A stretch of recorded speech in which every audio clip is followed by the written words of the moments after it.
اپنی زندگی کو کسی کے لیے عیاں نہ کریں۔ حسد ہمیشہ وہاں سے آتا ہے جہاں لوگ آپ کے گھر آ کر آپ کے حالات اور دولت کو جانتے ہیں۔ کوئی آپ کا نقصان نہیں پہنچا سکتا جب تک وہ آپ کے گھر کی تفصیلات نہ جانتا ہو۔ کوئی بھی آپ کے منصوبوں کو ناکام نہیں بنا سکتا جب تک آپ خود اس سے اپنا راز نہ بتائیں۔ آپ کا راز آپ کا قیدی ہے، لیکن جیسے ہی آپ اسے کسی کے سامنے ظاہر کرتے ہیں، آپ خود اس کے قیدی بن جاتے ہیں۔ بعض اوقات حسد کرنے والے لوگ مشورے کے پردے میں آپ کو نقصان پہنچانے کی کوشش کرتے ہیں۔ کوئی آپ کے خاندان کے لیے سازش نہیں کر سکتا جب تک وہ آپ کے گھر میں کثرت سے آتا جاتا نہ ہو۔ کوئی بھی آپ کی کمزوریوں کو نہیں جان سکتا جب تک وہ آپ کے قریب نہ رہا ہو۔ ہر عزیز کے لیے بھی ایک حد مقرر کریں۔ یہ توقع نہ کریں کہ کوئی آپ کے راز کو محفوظ رکھے گا جب آپ خود اسے چھپا نہ سکیں۔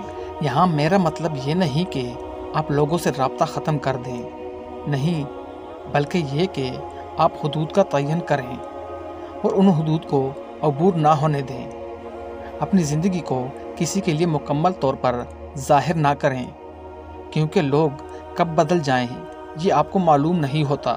جو لوگ کبھی آپ کے دل اور سکون کا سب سے بڑا ذریعہ تھے، وہی لوگ کبھی آپ کے لیے خوف کا سبب بن سکتے ہیں، کیونکہ آپ نے ایک وقت میں اپنی کمزوریاں، راز اور خود کو ان کے حوالے کیا تھا۔ اپنے راز کو اپنا قیدی بنائیں اور اپنے گھر کو محفوظ رکھیں۔ کسی کو اپنی فیملی کے ساتھ بے تکلف ہونے نہ دیں، چاہے وہ کتنا ہی قریبی کیوں نہ ہو۔ اپنے گھر کے راز کسی کو نہ بتائیں، اور اگر آپ کو اپنے منصوبے کی کامیابی پر اعتماد ہے تو کسی سے مشورہ نہ لیں۔